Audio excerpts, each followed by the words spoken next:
সারাদিনের কষ্ট পুরোটাই গেল বৃথা। পুরা দিন কষ্ট কইরা মাছ পাইলাম অল্প কয়টা। যা আল্লাহ কপালে যাই রাখছে তাই হইব। আল্লাহ না চাইলে কি ভাগ্য কি আর পাল্টানো যাইবো? সকালে ঘুম থেকে উঠাই চলে আসলাম স্কুল মাঠে। গত্তেটা হিসমু কইতেছিলাম বাতিজার, যেই কথা সেই কাজ। দুইজন মিলে নাইমে গেলাম ঘাস পরিষ্কার করতে। মা গো মা, ঘাসের লতা যে শক্ত, দুইজনের টানতে হইতেছিল অনেক কষ্ট। অল্প অল্প করে সব লতা উঠা লাইলাম উপরে। মোটর আইনেই কইতেছিলাম তাড়াতাড়ি লাগাইতে হইব পানিতে। কারেন্টের লাইন ঠিকঠাক করে টাইনা মোটর দিলাম বসাইয়া। ওমা উপরে যায় দেখি মোটরে পানি দিয়ে অটো দিতেছে দুইজন গসায়া গসায়। মোটর দিয়া পানি ইচ্ছা পুরোতে চাই না দিন। উপরে দিয়া বান দিয়া কইরা দিলাম ডে। তারপরে বালতি দিয়া করলাম হিসা শুরু। ঘন্টা খানিক হিসার পরে পানি হয়ে আইলো শেষ। দাদা এসে মজা করে কইতেছিল গজার মাছ দিছে লাভ। পানি হিসা শেষে দুইজন নাইমা গেলাম নিচে। নিচে নাইমা লইতেছিলাম টাকি আর কই। দুইজন মিলা খুঁজতেছিলাম গজার মাছ গেল কই। টাকি আর কই সবগুলা ছিল সাইজ করা। আসলে কোনো কিছুতে সেরা না হইলো মাছ ধরতে এক্সপার্ট আম। হইল মাছ একটা লাভ দিয়ে ওইটা গেল উপরে। দুইজন মিলা খাফাখাফি করতেছিলাম কে আগে ধরবে। হইল মাছটা দৌড়ে হইতেছিলাম আমি অনেক খুশি। বালতিতে হইল মাছটা রাইখা দিলাম আবার আতানি। প্রতি আতানিতে পাইতেছিলাম বড় বড় টাকি। কিছুক্ষণ পরে বাতিজা হইল একটা পায়া হইয়া গেল অনেক খুশি।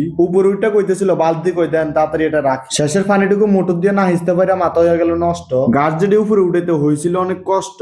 ঘাসেটি নিচে নামে বান দিতে হবে এখন সব। ঘাসেটি ফালাইয়া শক্ত করে বান দিয়া করলাম আবার হিসা শুরু। পানি হিসা শেষে মাছ ধরা করলাম আবার শুরু। বড় বড় হইল মাছ বা গজার মাছ না পাইলো পাইতেছিলাম টাকি আর কই। উপরে সবাই মাছ দেখার জন্য রয়েছে বই। আমার কাছে একটা জিনিস অনেক খুশি লাগতেছিল, মাছ বেশি না পাইলেও মাছ দেখার দর্শক পাইলাম ভরপুর। আসলে গ্রামের এটাই সৌন্দর্য। গ্রামের কেউ মাছ ধরতে গেলে লাগে সবার আনন্দ। আমরা চাই আমাদের গ্রামে সবাই মিলে থাকতে হাসি খুশি। একজন এসে বলতেছিল ওইটা ক্যামেরা লাগাইছে পিছ। সবার সাথে কথা বলতে বলতে মাছ ধরা করলাম শেষ। কারেন্টের লাইন মোটর 5 টেপ খুইলা দুজন মিলে উপরে উঠে গেলাম ফাতিল লইয়া। কষ্টের ফল না পাইলো আলহামদুলিল্লাহ, যা পাইছি আল্লাহর কাছে শুকরিয়া। কলের পাশে গিয়ে বাতিজারে বলতেছিলাম কল সাফ এগুলো ফালাইতে হইব ধুইয়া। পানি ডালতে গিয়ে মাছ দিলাম সব ফালাইয়া। এবার আবার টোকাই লইতে হইব সব মাছগুলা। টোকাই নেওয়ার পরে ধুইয়া মুইয়া সব করলাম শেষ। বাতিজা আমায় কইতেছিল এটাই আজকের বড় শোল মাছটা। কল সাইপা গাতে ধুইতেছিলাম সব। হ্যাঁ, গা মা ধোয়ার শেষে মাছগুলা রাখলাম সব বাইচ্ছা। বাতিজা আমায় কইতেছিল এই দেখ বড় একটা আছে গাইছে। আল্লাহ দিলে মাছ দিয়ে কয়টা পাইছি দুইজনে নিয়ে ভাগ করে। আসলে কোন জায়গা মাছ পাইলে পাইছি, না পাইলে নাই। খালমাল হিচ্ছা মাছ ধরার আমাদের অনেক বড় শখ। লস হইলে হোক, মূল কথা হইছে মাছ ধরা আমাদের অনেক বড় শখ। আসলে আমরা গ্রামের ফলাফাইন গরিন অন্য কিছুর পিছে। ছোটবেলা থেকে মাছ ধরা গাছে উঠা এইগুলাই একজন আরেকজনকে শিখাইছে। তো আল্লাহ হাফেজ, সবাই ভালো থাকবেন। ইনশাল্লাহ দেখা হবে পরবর্তী কোনো ভিডিওতে। আসসালামু আলাইকুম সবাইকে।